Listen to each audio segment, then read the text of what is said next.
नमस्कार। आज सुनते हैं रंजना जायसवाल जी द्वारा लिखी कहानी अम्मा का बटुआ। यदि आपको यह कहानी पसंद आए तो वीडियो को लाइक, शेयर और सब्सक्राइब करना न भूलें। अपनी प्रतिक्रिया और विचार कमेंट में अवश्य साझा करें। एक प्रोजेक्ट के सिलसिले में लखनऊ जा रहा हूँ, तुम भी चलोगी? लखनऊ? चाय के लिए अदरक कूटती रागिनी के हाथ रुक गए थे। लखनऊ नवाबों का शहर, अपनी इसी खासियत से इस शहर का नाम विश्व में प्रसिद्ध था। लखनऊ के नाम से उसके मन मस्तिष्क में एक भीनी सी खुशबू बिखर जाती। लखनऊ में उसका ननिहाल था, पर कहते हैं ना, माँ से मायका और नानी से ननिहाल। नाना बहुत पहले ही इस दुनिया से जा चुके थे और नानी के जाने के साथ वह रिश्ता ही नहीं, वह घर, वह गली, वह शहर भी छूट गया। मामा अपने परिवार के साथ बंबई कूच कर गए और वह घर अकेला पड़ गया। रागिनी का पूरा बचपन उस शहर और उनकी गलियों में बिता था। रागिनी का जुड़वा भाई राहुल बचपन से ही शरीर से बड़ा कमजोर था। मां के लिए दोनों बच्चों को अकेले पालना आसान नहीं था। सुनीता, बिटिया को हमारे पास छोड़ दे, घर में और भी बच्चे हैं, उन सबके साथ पल जाएगी, नानी ने कहा था। पर क्या? तुझे अपनी मां पर भरोसा नहीं? अरे, तुझे भी पाल पोस कर बड़ा किया है। जो खुद खाएंगे उसे भी खिलाएंगे, जो खुद पहनेंगे उसे भी पहनाएंगे। पर मां, ऐसे कैसे छोड़ दूं? मां की ममता आज कसौटी पर थी। ईश्वर उनकी परीक्षा ले रहा था। कभी वह कुपोषित अस्वस्थ बेटे की तरफ देखती तो कभी फूल सी रागिनी को। ऐसे कैसे उसे अपनी ममता से वंचित कर देती? तू हर महीने आकर मिल जाना, या फिर हम ही मिलने आ जाएंगे। नानी ने एक पत्ता और फेंका। आखिर मां की ममता नानी के आगे हार ही गई। मां हर महीने रागिनी से मिलने आती और अपना ममत्व उस पर उड़ेल कर रख देती। वक्त के साथ बड़ी होती रागिनी के होठों पर अपनी मां के लिए सिर्फ कहने भर के लिए मां शब्द होता, पर मन से वो नानी को ही मां मानती थी। कहीं ना कहीं मन में एक गुस्सा भी था। मां ने उसे कैसे और क्यों छोड़ दिया? क्या कसूर था उसका? शायद सिर्फ इतना कि वह लड़की थी, या फिर दूसरी संतान की उन्हें चाहत नहीं थी। उसका बाल मन यह मानने को तैयार ही नहीं था कि एक मां इतनी निर्मोही कैसे हो सकती है। उसने अपने आसपास संदेह और नाराजगी का ताना बाना बुन लिया था। उसे आज भी वह दिन याद है। 10 साल की थी वह। राहुल उसका संग सहोदर था। वह भी अब बड़ा हो चुका था। मां उसे पहली बार अपने साथ अपने घर ले जाने के लिए आई थी। रागिनी ने रो रो कर घर सिर पर उठा लिया था। नानी चाहकर भी उसे रोक नहीं पाई थी। रोकती भी तो किस हक से? रागिनी किसी की अमानत थी जिसे उनकी बेटी विश्वास के भरोसे छोड़कर आई थी। नानी ने अपनी रुलाई दांतों के बीच दबाकर रखी थी। सुना था उसके इस घर से जाने के बाद वह बुक्का मारकर रोई थी। कई दिनों तक खाना नहीं खाया था। उनकी आंखें दरवाजे पर ही टिकी रहती। शायद कहीं से कोई आवाज आएगी। नानी, देखो, मैं आ गई। शकुंतला अम्मा ने ही उन्हें संभाला था। शकुंतला अम्मा की आंखें भी रागिनी को याद कर भर आती थीं। रागिनी दिन भर उन्हीं के घर तो पड़ी रहती थी। शकुंतला अम्मा नानी के मोहल्ले में ही रहती थी। नानी के घर से 4 घर छोड़कर नानी की सुख दुख की साथी, हर राज की साथी। शकुंतला अम्मा ने न जाने ये बात कितनी बार उससे कही होगी। तेरी नानी को एक एक दिन भारी पड़ रहे थे, पर वह अपना दर्द किससे कहती और क्या कहती? रागिनी का बाल मन अपने जीवन में आए इस अप्रत्याशित परिवर्तन को स्वीकार नहीं कर पाया। मां के लाए महंगे खिलौने और कपड़े भी उसके मन को रिंझा नहीं पाए। राहुल उसका जुड़वा भाई था। उसका जन्म उसके साथ ही हुआ था। एक नाल से जुड़े 2 रिश्तों के होते हुए भी उनके मन के तार जीवन में कभी न जुड़ पाए। राहुल उसे अपरिचितों की तरह देखता था। उसे हमेशा लगता कि वह उसके कमरे, उसके खिलौने और यहां तक कि माता पिता के प्यार में साझेदारी करने के लिए आई है। एक अनदेखी दीवार उन दोनों के बीच हमेशा ही खींची रही। कहां तो वह इस घर का इकलौता वारिस और इकलौती संतान के रूप में पल बढ़ रहा था। रागिनी के आने से उसके सपनों का महल ढह चुका था। उसका बाल मन उसे अपनी बहन के रूप में स्वीकार करने के लिए बिल्कुल तैयार नहीं था। राहुल से नानी के घर में मुलाकात तो होती थी, पर दिल के तार कभी नहीं जुड़ पाए थे। राहुल को रागिनी अपनी नानी के घर में ही अच्छी लगती थी, पर अपने घर, अपने कमरे में रागिनी की साझेदारी उसे कभी पसंद नहीं आई। रागिनी अपने आप को उस घर में कटा कटा सा महसूस करने लगी। एक अजीब सी जिद उसके दिमाग पर सवार थी। बात बात पर गुस्सा होना, सामान को पटकने और किसी की बात को ना मानना उसके स्वभाव में शामिल हो गया था। एक दिन मां ने गुस्से में नानी को फोन भी किया था। मम्मी, मैंने तो बड़े विश्वास के साथ रागिनी को आपके पास छोड़ा था, पर वह क्या बन गई है। किसी की बात नहीं सुनती, बड़े छोटे का लिहाज नहीं है। मेरी सास मुझे हमेशा सुनाती रहती है, ननिहाल में पल्ले बच्चों को यही हाल होता है। बड़े बुजुर्ग ऐसे ही नहीं कह गए कि ननिहाल में बच्चे बिगड़ जाते हैं। नानी के हाथ आज पूरी तरह से खाली थे। जो सास आज उनकी बेटी को ताने मार रही थी, आखिर वह उस वक्त कहाँ थी जब उनकी बहू को उनके सहारे की जरूरत थी। नानी ने अपनी छोटी सी गृहस्थी में भी रागिनी के जीवन में कभी किसी तरह की कोई कमी नहीं रखी थी। मामी जी को रागिनी का उस घर में रहना पसंद नहीं आता था। उन्हें हमेशा लगता था कि रागिनी उनके बच्चे का हिस्सा मार रही है, पर नाना और नानी के आगे उनकी जुबान नहीं खुल पाती थी। रागिनी की जरूरत किसी को नहीं थी। उसके होने या न होने से किसी को कोई फर्क नहीं पड़ता था। किसी ने ठीक ही कहा है कि जरूरत और जरूरी होने में बहुत बड़ा फर्क होता है। कभी कभी आप लोगों की जरूरत तो होते हैं, पर जरूरी नहीं होते। सबने अपने अपने जरूरत के हिसाब से उसे एक दूसरे के पाले में फेंक दिया था। नानी की उस छोटी सी दुनिया में जो सुकून था, वह उसे सुख सुविधाओं से युक्त इस घर में कभी नहीं मिला। वह उस घर में खुश नहीं थी और न ही उसके रहने से घर का कोई और सदस्य। एक दिन राहुल से छोटी सी बात पर झगड़ा हो गया था। मां ने झुंझलाकर कहा था, दिमाग खराब था मेरा जो तुझे अपने साथ ले आई। इससे तो अच्छा था कि तू पैदा होते ही मर जाती। रागिनी का बाल मन टूटकर बिखर गया, जिसकी किरचें उसे जीवन भर चुभती रही। इंसान जीवन में एक बार मरता है, पर वह तो रोज थोड़ा थोड़ा मर रही थी। यह शब्द पिघले शीशे की तरह उम्र भर उसके वजूद पर टपकता रहा। शायद उसका दुख उतना नहीं था जितना दिखता था, पर रह रहकर उसकी टीस उभरती रहती, जो उसे न जीने देती न ही मरने। दर्द घूंट घूंट मन मस्तिष्क में उतर रहा था। गलत कोई नहीं था ना, तो रागिनी और न ही उसकी मां। शायद वक्त ही गलत था। रागिनी का वक्त भी रिश्तों की तरह बेवफा निकला। वह इस घर से निकलने के बहाने ढूंढने लगी। कभी घर, कभी पड़ोसी, तो कभी स्कूल से उसकी शिकायतें आने लगी। मां शिकायत पेटी बनकर रह गई थी, जिसमें हर आदमी रागिनी के नाम की शिकायत लिखकर उनके दिमाग में डालकर चला जाता। रागिनी पापा की नजरों में अपने हिस्से का प्यार ढूंढती रहती, पर पापा उसकी तरफ से बिल्कुल पत्थर हो चुके थे। वह रोज फोन से नानी को अपने दिल का हाल बताती। नानी सब कुछ समझकर भी अनजान बनी रही। बेचारी करती भी तो क्या, उनका दर्द समझने वाला कोई नहीं था। बेटे बहू से कहती तो हंसी का पात्र बन जाती। नाना समझते सब कुछ थे, पर उनका दर्द बांट न पाते। दर्द जब बहुत अधिक बढ़ जाता, तब नानी शकुंतला अम्मा की शरण लेती। संभालो अपने आप को, खुद दुखी करने से क्या होगा। जिसकी अमानत थी उसके पास चली गई, पर वह वहां खुश नहीं। यही उसकी किस्मत है। किस्मत, रागिनी की किस्मत में शायद वह घर नहीं था। मां रोज रोज की शिकायतों से तंग आ चुकी थी। अंततः उन्हें रागिनी के सामने हथियार डालने पड़े और 6 महीने में ही मां उसे नानी के घर वापस छोड़ आई। रागिनी के जाने से घर में सभी बहुत खुश थे, पर मां खुश नहीं थी। वह खुश कैसे हो सकती थी? आखिर वह मां थी, उसने रागिनी को 9 महीने पेट में रखा था। रागिनी की वापसी से रागिनी और नानी बहुत खुश थे। 6 महीने का वनवास उन दोनों ने कैसे काटे थे, यह वही जानते थे। वक्त पंख लगाए उड़े जा रहा था। रागिनी की शादी में मां पापा मेहमानों की तरह आए थे। मां रागिनी के लिए ढेरों सामान लेकर आई थी। उन सामानों की आड़ में वह अपने अंदर पल रहे शर्मिंदगी के बोझ को कुछ इस तरह से कम करने का निरर्थक प्रयास कर रही थी। महंगे कपड़े और गहने भी रागिनी के दर्द को कम नहीं कर सके।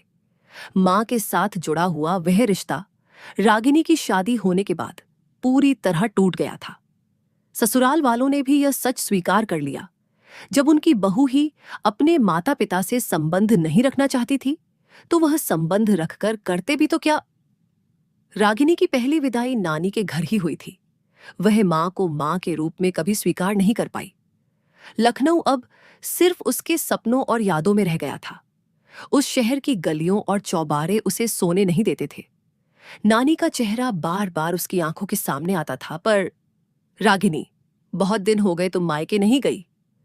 एक दिन अखबार में नजर गड़ाए, चाय की चुस्कियां लेते हुए विभोर ने तिरछी नजर से उसे देखते हुए कहा था, कल ही भैया का फोन आया था, कह रहे थे तुम बहुत दिनों से मायके नहीं आई।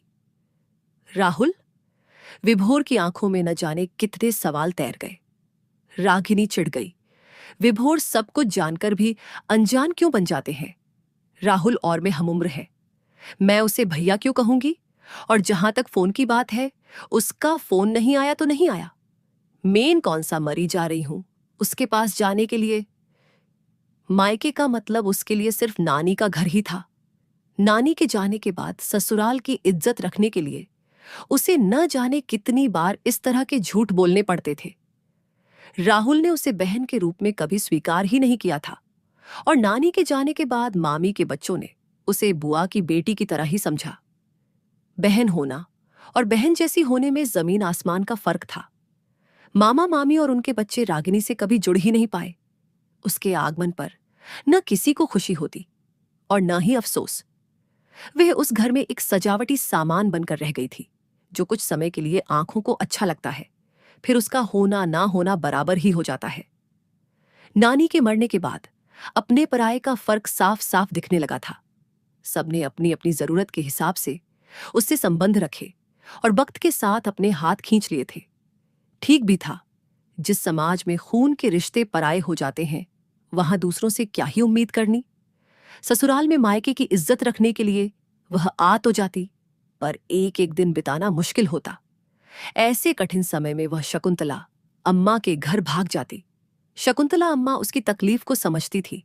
उसका दर्द उनकी आंखों से छिपा नहीं था। बिटिया, यह रख लो, अपनी पसंद की साड़ी खरीद लेना। शकुंतला अम्मा अपनी सूती साड़ी के कोर में बंधी उस दुनिया को खोलकर रख देती। अम्मा की साड़ी का वह कोर साधारण कोर नहीं था, पूरा का पूरा भानुमति का पिटारा था। लौंग, इलायची, मीठी सुपाड़ी, छोटे बड़े नोट और चिल्लरों का परिवार। उनकी पोटली का मुंह खुलते ही चिल्लर खिलखिलाकर बाहर आ जाते। शकुंतला अम्मा नानी की कमी को पूरा करने की भरपूर कोशिश करती। अम्मा, इसकी क्या जरूरत है, मैं इसे नहीं रख सकती। शकुंतला अम्मा का चेहरा उतर जाता। तू इतनी बड़ी कब हो गई कि अपनी अम्मा को मना कर दे? अरे, जैसे तेरी नानी थी वैसे मैं भी तो तेरी नानी हूं। रागिनी उनके चेहरे पर पसरी उदासी नहीं देख पाती और हंसाने के लिए कहती, आप नानी नहीं है, आप तो अम्मा है, जगत अम्मा। शकुंतला अम्मा के पति सरकारी नौकरी से रिटायर्ड हुए थे। उनकी साड़ी के कोर में बंधी पूंजी उनकी समृद्धि को दिखाती थी। शकुंतला अम्मा के पास आज के जमाने की तरह रंगीन और ब्रांडेड पर्स नहीं थे। साड़ी का वह कोर चलता फिरता खुशियों का पिटारा था। उनका बटुआ जितना बड़ा था, उससे कहीं ज्यादा बड़ा उनका दिल था। बचपन में न जाने कितनी बार अम्मा ने उसे बटुए को खोल उसकी छोटी बड़ी मांगों को पूरा कर उसकी झोली भर दी थी। नुक्कड़ की दुकान से लेमन जूस खरीदना हो या फिर कभी मेले से चौका चूल्हा खरीदने के लिए पैसा चाहिए, होते तो शकुंतला अम्मा है ना।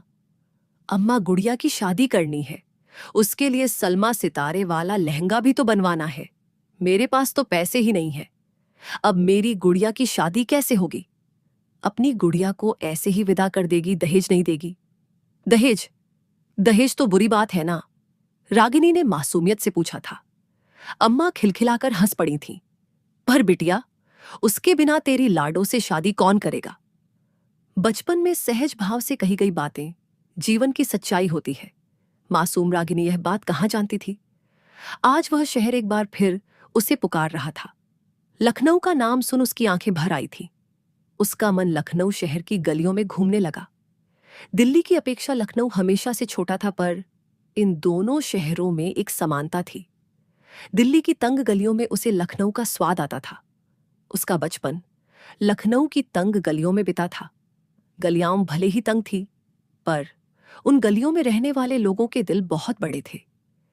तंग गलियों वाले इस मोहल्ले के घरों की छतों में भी इतना प्रेम था कि वे आपस में जुड़ी हुई थी। कभी कभी लगता मानो वो आपस में गलबहियों कर रही हो। वो गलियों बच्चों के हो हल्ले से हमेशा गुलजार रहती। रागिनी का मन यादों के गलियारों में यूं ही तफरीह करने चल पड़ा था। इन मोहल्लों की गलियां भी इनकी तरह ही अजीब थी। बॉस गली, फूलों वाली गली, बताशे वाली गली और न जाने क्या क्या। फूलों वाली गली जिसका एक एक कोना अलग अलग तरह की खुशबुओं से गमकता रहता। बताशे वाली गली, उसकी वो सोंधी सी खुशबू आज भी मन को तृप्त कर देती थी। बताशे वाली गली जहां बड़े बड़े कड़ाहों में पकती सफेद चीनी से उठते धुएं में पसीने से तर बतर आकृति कहीं गुम सी हो जाती। उन गरम गरम बताशों का स्वाद ऐसा कि महंगी मिठाइयां भी पानी भरे। सधे हाथों से सफेद चादर पर कलछुल से समान दूरी पर डाली गई रुई सी सफेद चाशनी के गोले देख आश्चर्य होता था। उनकी गोलाई ऐसी कि बड़े बड़े आर्किटेक्ट भी उसके सामने फेल थे। इन गलियों में रहने वाले बाशिंदों की सादगी आज भी कायम थी और उसका सिर्फ एक ही कारण था। इन गलियों में अभी भी शहरी हवा घुस नहीं पाई थी। इन मोहल्लों में रहने वालों की अपनी एक अलग ही दुनिया थी। छोटी छोटी बातों में भी वो अपनी खुशियां ढूंढ लेते थे। यादों की सिमटी हुई गठरी भाव का हल्का सा स्पंदन पाकर झरझरा कर खुल गई थी। उसका मन उड़कर पहुंचने को बेकरार था। आखिर वह दिन आ ही गया। उनकी ट्रेन राइट टाइम थी। रेलवे स्टेशन से विभोर और रागिनी सीधे गेस्ट हाउस पहुंच गए।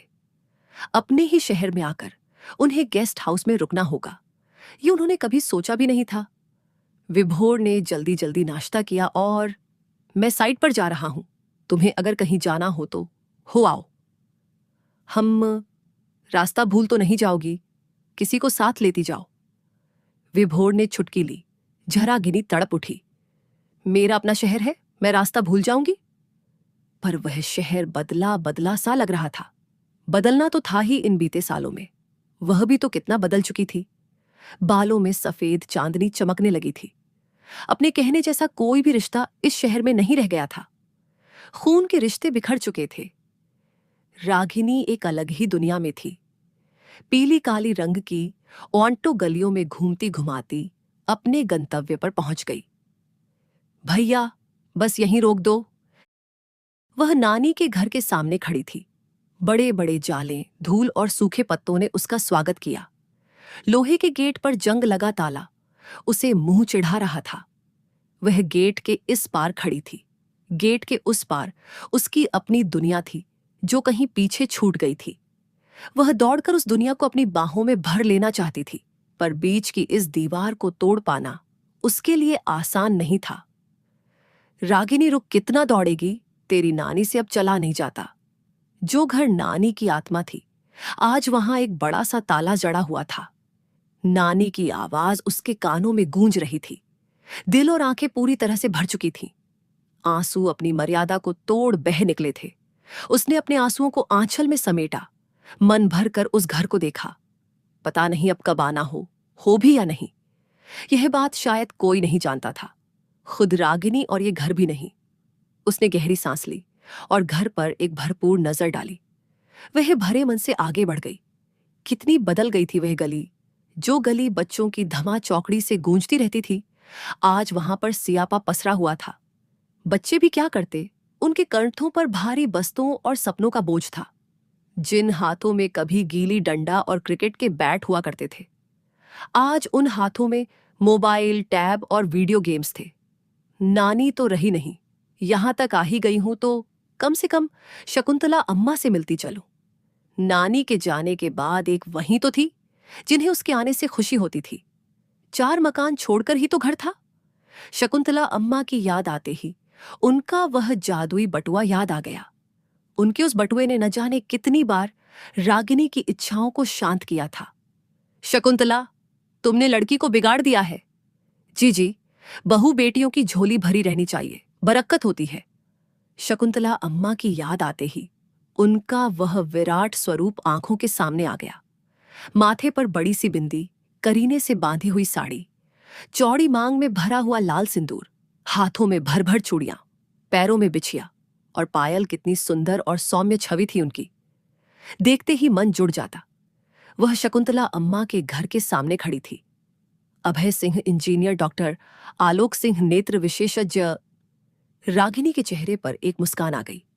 अभय और आलोक शकुंतला अम्मा के पोते थे। शकुंतला अम्मा के पति सरकारी स्कूल में शिक्षक थे। समाज में उनका बड़ा मान सम्मान था। अम्मा ने कितने चाव से नाना जी के नाम की तख्ती घर के मुख्य द्वार पर लगवाई थी। अम्मा रोज अपने आंचल के कोर से उसका मुंह है बड़े लाड़ से पोंछती। बेटे जीवन में कुछ खास नहीं कर पाए। नाना जी ने कह सुन के अपने ही विद्यार्थी के यहां बड़े बेटे की नौकरी लगवा दी थी। छोटे बेटे ने अपने दोस्तों के साथ मिलकर एक छोटा सा कारोबार कर लिया था। कुल मिलाकर परिवार के लिए दाल रोटी का इंतजाम हो ही जाता था। पर नाना जी का अपने बच्चों को इंजीनियर और डॉक्टर बनाने का सपना सपना ही रह गया। कहते हैं भगवान के यहां देर है अंधेर नहीं। बेटों ने न सही पोतों ने नाना जी का सपना पूरा कर ही दिया था। अम्मा के सपनों का महल उसका स्वागत कर रहा था। घर वैसा ही था। पहले से उसकी स्थिति दुरुस्त दिख रही थी। ऊपर वाली मंजिल जहां शकुंतला अम्मा और नानी ने मिलकर वर्षों वर्ष चिप्स पापड़ और अचार डाले थे, जाड़े की गुनगुनाती धूप में पूरी दोपहरी बैठ एक दूसरे के सिर में तेल और न जाने कितने स्वेटर बनाए थे, वहां दो कमरे बड़े गर्व से सर उठाए इठला रहे थे। उस घर के मालिक अब बदल चुके थे। घर पर लगी तख्तियों ने इस बात को पुख्ता कर दिया। गेट पर नाना जी के नाम की लगी हुई लकड़ी की तख्ती अब वहां से हट चुकी थी और वहां ग्रेनाइट पत्थर पर सुनहरे अक्षरों में उनके पोर्तों के नाम की तख्ती चमक रही थी।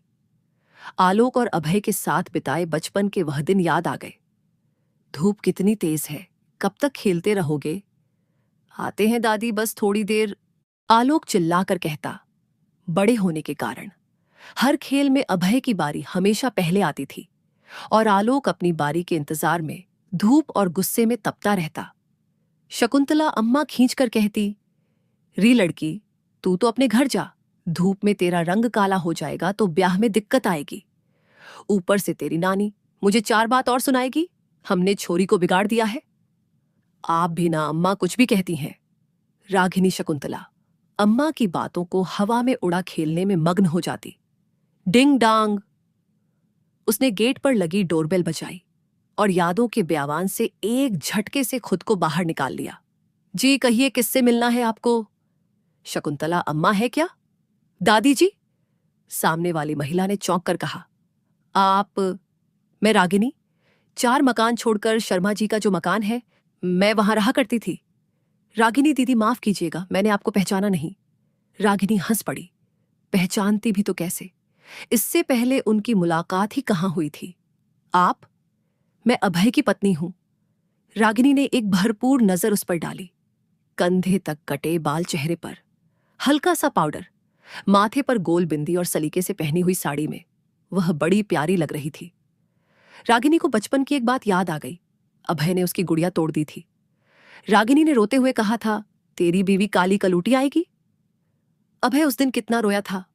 वह सोच रही थी बचपन कितना मासूम होता है। अभय की पत्नी को देख रागिनी को बेहद खुशी हुई थी। दादी जी अपने कमरे में है, दादी जी से मिलने कोई आता नहीं और अब उनसे ठीक से चला भी नहीं जाता, इसलिए बाहर निकलना भी बंद ही हो गया है। जब आपने दादी जी का नाम लिया तो मुझे बेहद आश्चर्य हुआ कि उनसे मिलने कौन आ सकता है। सामने वाला बदस्तूर बोलता रहा। रागिनी पुराने रिश्तों के मोह में डूबी पीछे पीछे चलती चली गई। घर की रूपरेखा पूरी तरह से बदल चुकी थी। एक मध्यम वर्गीय परिवार का घर और इस घर में काफी परिवर्तन आ चुका था। घर में महंगे फर्नीचर और महंगे पर्दे टंगे हुए थे। आर्किटेक्ट ने उस घर को सुविधा संपन्न तो बना दिया था, पर उस घर में घर होने का भाव खो चुका था। उसकी आंखें उस घर को ढूंढने लगी जिस घर में आकर उसे सुकून मिलता था। वह शकुंतला अम्मा के कमरे के बाहर खड़ी थी। दादी देखिए, आपसे मिलने कौन आया है। उम्र शकुंतला अम्मा के ऊपर पूरी तरह से हावी हो चुकी थी। उन्होंने बगल की मेज पर रखे चश्मा को हाथ से टटोला और चश्मे को अपनी आंखों पर लगा लिया। कौन है अनु? दादी, आपसे कोई मिलने आया है, शर्मा जी के यहां से रागिनी दीदी। शकुंतला अम्मा ने वक्त के साथ बूढ़ी हो चुकी याददाश्त पर जोर डाला। रागिनी? उनकी आंखों के जुगनू चमक उठे। रागिनी उनके बिस्तर पर आकर बैठ गई। उन्होंने अपनी झुर्रियों से भरी उंगलियों से उसके चेहरे को टटोला। उनकी आंखें भर आईं होंठ फड़फड़ाए, पर शब्द आंसू बनकर गालों पर ढुलक गए। शकुंतला अम्मा ने चिरपरिचित तरीके से अपनी साड़ी की कोर से अनमोल आंसुओं को समेट लिया। कितनी बदल गई थी शकुंतला अम्मा। उनका वह सौम्य और विशाल व्यक्तित्व नानाजी के इस दुनिया से जाने के बाद कहीं पीछे छूट गया था। तन पर सूती साड़ी, सूनी मांग, सूना माथा और सूनी कलाइयां देखकर मन न जाने कैसा कैसा हो गया। मैं आप लोगों के लिए चाय भिजवाती हैं। अनु उन दोनों को छोड़ वापस चली गई। अम्मा के आंसू देखकर रागिनी का गला भी भर आया था। उसने गला खा खार कर अपने आप को संयत करने का प्रयास किया। कितने सालों बाद आई, अपनी अम्मा को भूल ही गई। तेरे मामा मामी इस घर से क्या गए? तुमने तो पलट के भी नहीं देखा। रागिनी चुपचाप अम्मा की बातें सुनती रही। उनकी शिकायत नाजायज तो नहीं थी। क्या कहती, रिश्तों को जोड़कर रखने वाला रिश्ता ही जब छोड़कर चला गया तो वह किसके लिए आती और क्यों? आखिर वह भी मायके की इज्जत कब तक रखती? बेटियां उम्र भर मायके में ससुराल की और ससुराल में मायके की इज्जत रखती है। उनका जीवन बस यही करते करते बीत जाता है। पर यह बात न कभी ससुराल समझ पाता है और न ही मायका। अम्मा, आपसे तो कुछ भी नहीं छुपा है। मेरी छोड़िए, अपनी बताइए कैसी हैं आप? ठीक ही हूं। ऊपर वाला मेरा हाल लेना भूल गया है। पता नहीं मेरे हिस्से का कागज कहाँ रह गया है। सब एक एक कर छोड़कर जा रहे हैं। एक अकेले मैं ही बैठी रह गई हूं। ऐसा क्यों कह रही हैं अम्मा? अब जीने का मन नहीं करता बेटा। किसी को किसी की जरूरत नहीं। इस बुढ़िया के लिए किसी के पास 2 मिनट का समय नहीं है।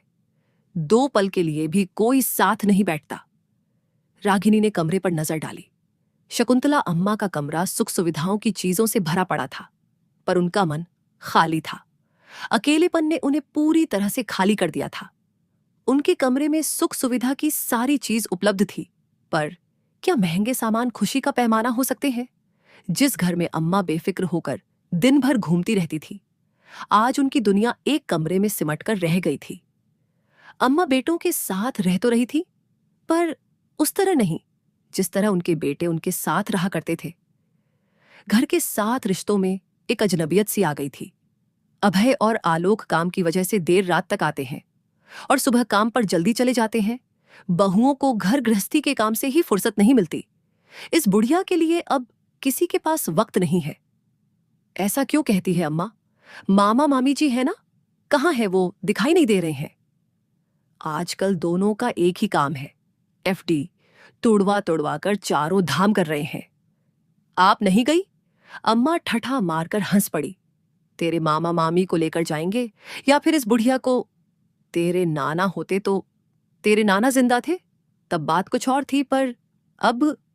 उनकी आवाज और आंखों में एक अजीब सा सूनापन था। उन्होंने सामने की दीवार पर लगी नानाजी की तस्वीर की ओर देखा। नानाजी तस्वीर में मुस्कुरा रहे थे। नानाजी अब तस्वीर हो चुके थे।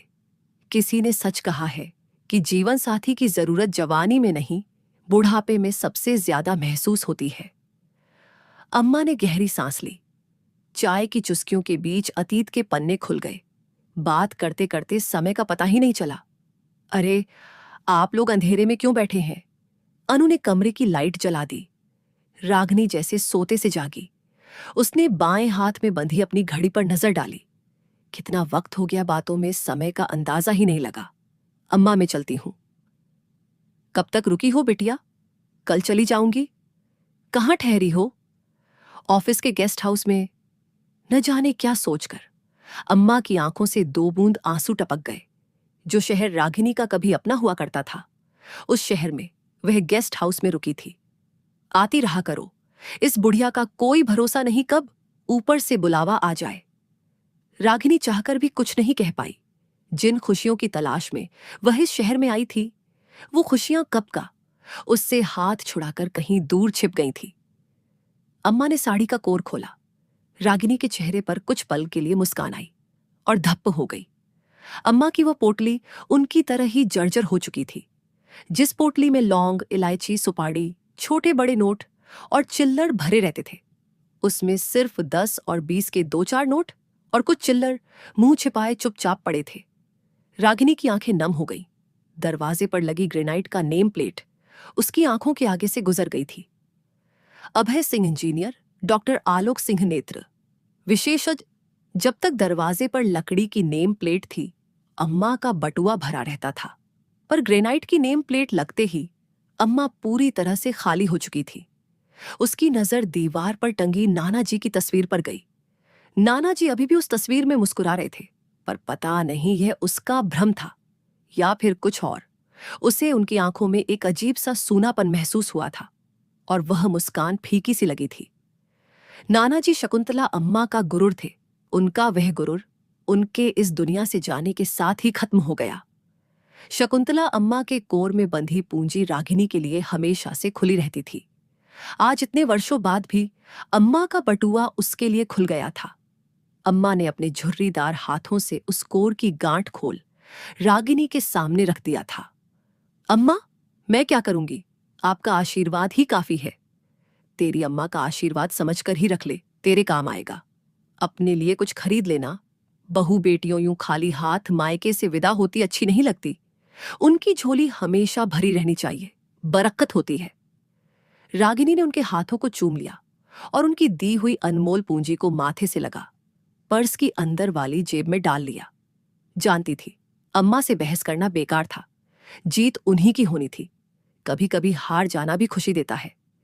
रागिनी की आंखों के साथ मन भी छलछल आया था। कितने सालों से वह इस आशीर्वाद के लिए तरस रही थी। वर्षों बाद किसी ने उसे मन भरकर आशीर्वाद दिया था। रागिनी ने पीछे मुड़कर देखा। अम्मा का घर वैसे ही मुस्कुरा रहा था। रागिनी ने भारी मन और आशीर्वाद से भरी हुई झोली के साथ इस शहर से विदा ले ली। तो ये थी रंजना जायसवाल जी की लिखी कहानी अम्मा का बटुआ। सुनने के लिए आप सभी का धन्यवाद।